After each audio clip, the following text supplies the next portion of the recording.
Well, looks like Mullet's back in the non-existent shop again. Don't worry, it's not broke, it just could be better.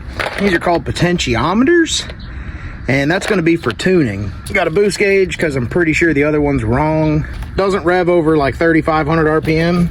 Pretty sure that's the problem, so we got the cheapest timing chain they had at the parts store, so I'm sure that'll do it. We got these nice Chinesium headers here, which are probably going to leak, but they look really cool. Some Moog stuff, because, you know, ball joints are scary when they go cluck-clunk, cluck-clunk. Guess it's time to quit flapping my gums. Do a little wrenching. Not open when hot. Open slow. I'll be damned, there ain't shit in there.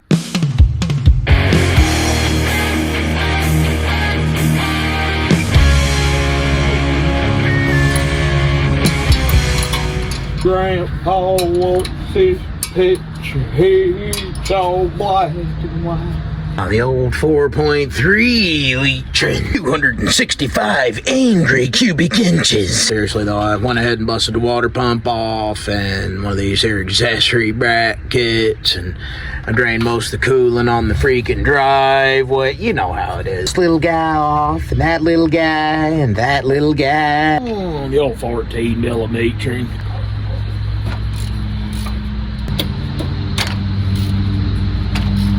You know, before I forget, I should probably put it in top date singer. Chief, fix my truck. If you can't fix, return it. Yeah, you can. You just give her a little bit more advance. Give that thing back there a tweak. Should I get a balancer puller or just rip it off? If it will just come right off of there. And that's not how this works. The old puller being. Just crank on the crank puller. Yeah, I know, like, the timing mark is on this here crank pulley. Probably a 3/8 of an inch. That feels a little floppy. Hey, it runs good enough to leak oil, it runs good enough for me. I think you were supposed to pull the oil pan, but I guess we'll see. Oh yeah, totally we're supposed to pull the oil pan. Well, the good news is there isn't. I had to pull the damn oil pan now. I mean, I should have figured on that, but figured I'd try to get away with it, and I'm still going to try and put it back on without pulling it too. Because anybody can do shit the right way, you know what I mean? And it already leaked, so as long as it doesn't leak any worse than it did, that's a win. I guess we'll go ahead and try to uninstall this and see if it wants to play nice, which that wasn't bad. Imagine that. I'm probably going to need a puller. So what I have here is a 2-jaw puller.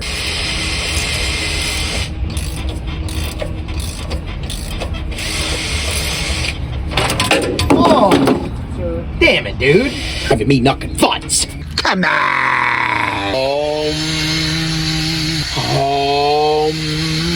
Alright. Back to center. Is this new gear just gonna... Oh, yeah. Oh, no. If it's good parts, you should be able to hit it with a hammer, right? About me gnarling up that gear with that little punch and the hammer. Once you put the timing cover on, you won't even see it. So, like, is it even that big of a deal? I mean, come on.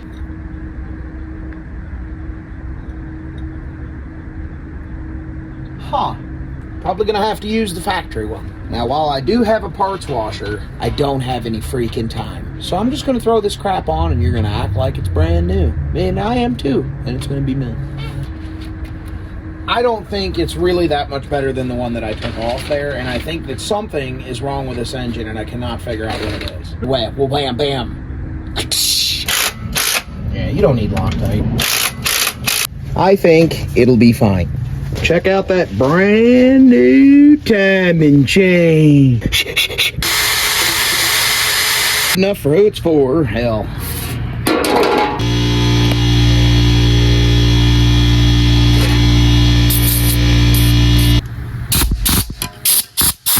Sure, that's probably good enough. When you're using sealer, I'm sure you know this, but it's always better to just use way too much than not enough.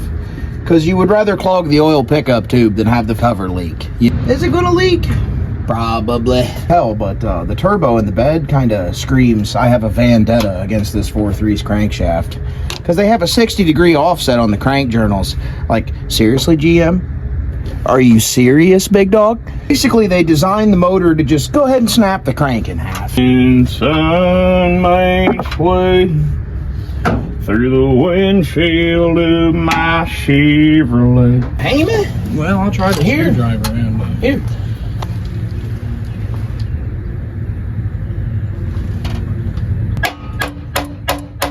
You've been here and you've did that. Let me zoom out a little bit. Your seal in here can be a little bit of a booger. You know what? That'll probably leak just fine. I don't care. So anyways, you would usually like take your oil pan bolts out and just go ahead and bring her down, but ain't nobody got time for that. So what I did was I just pulled this seal this way, and then I put it into the bottom of this lip and then kind of shoved it on there, and then took a screwdriver, this, and wedged it back there, and then just kind of worked at it all the way around, and then got it set in there, and then was like bam, bam, bam, bam, and then now it's on there.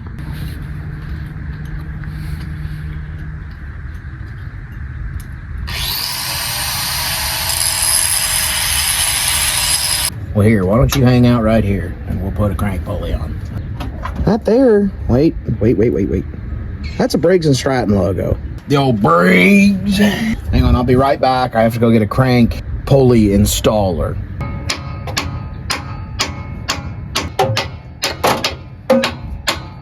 You don't need to worry about thrust bearings. engine. Because as you can see, I know what I'm doing.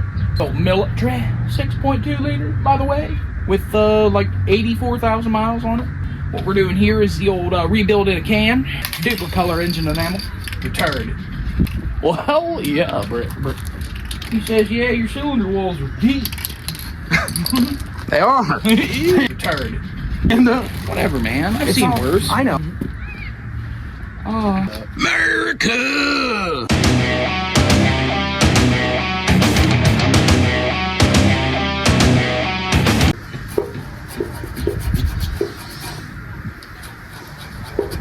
Every once in a while, I'll get people drive through the neighborhood and they'll be like, hey man, do you know how to fix stuff? And I'll be like, absolutely not.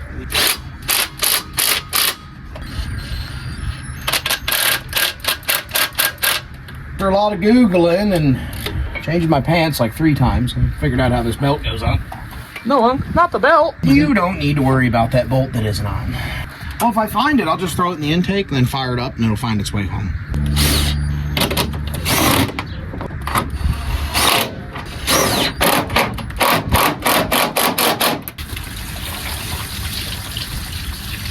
That'll do. Think that's enough? Any of that coolant make it in here? Nope.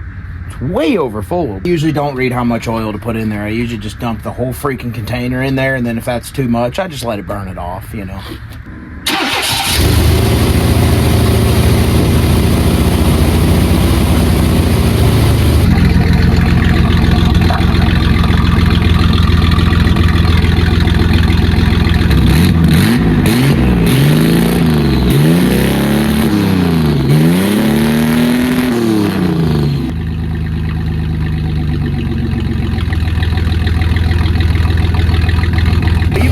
That timing chain cover where I told you that little gasket where I just like wedged it with a screwdriver? Did install it with a screwdriver and a blam blam. It's not leaking a drop.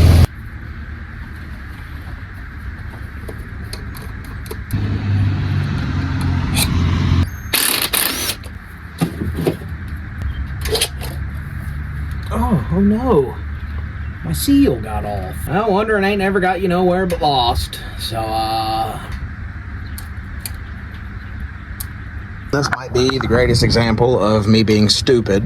You see that vacuum port there? It's clogged all the way shut. That could be the source of all my paraboles. Boost reference fuel pressure regulator. Every pound of boost, it adds a pound of fuel, so that way the TBI is like, oh yeah, everything's fine. You know what I mean? I think I didn't break that, because I'm pretty good at breaking stuff. Oh no! I totally broke that. Alright. Oh, damn it. Come on, I need this gasket off. There we go. Alright.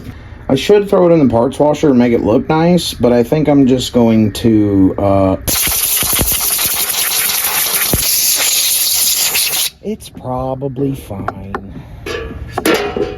Little EGR valve here. Have a look at that little guy. It was looking at me funny, so. Racing modifications. Weapon of choice.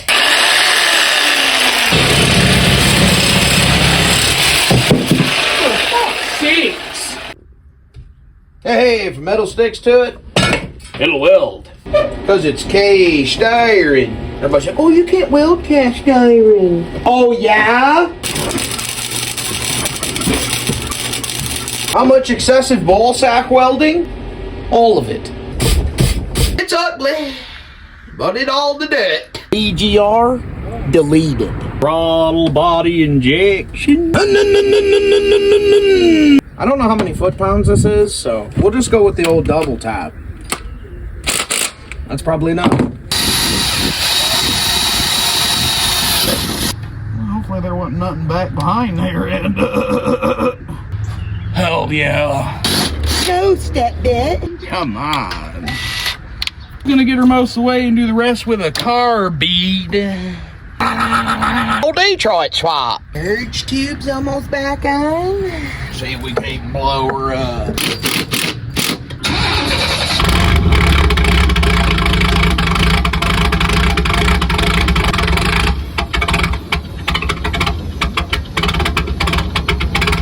How to get that much worse?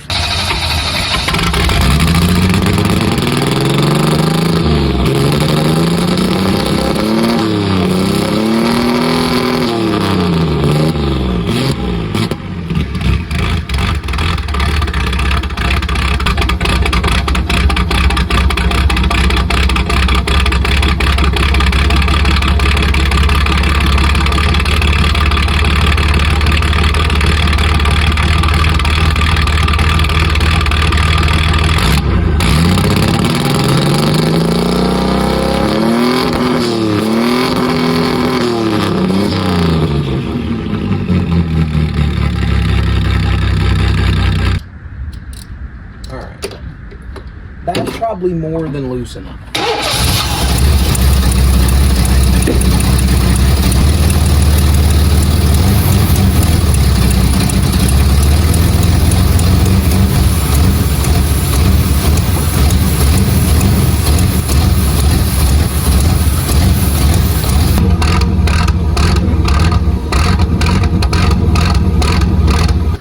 The only engine you can screw up and it sounds awesome. Chevrolet.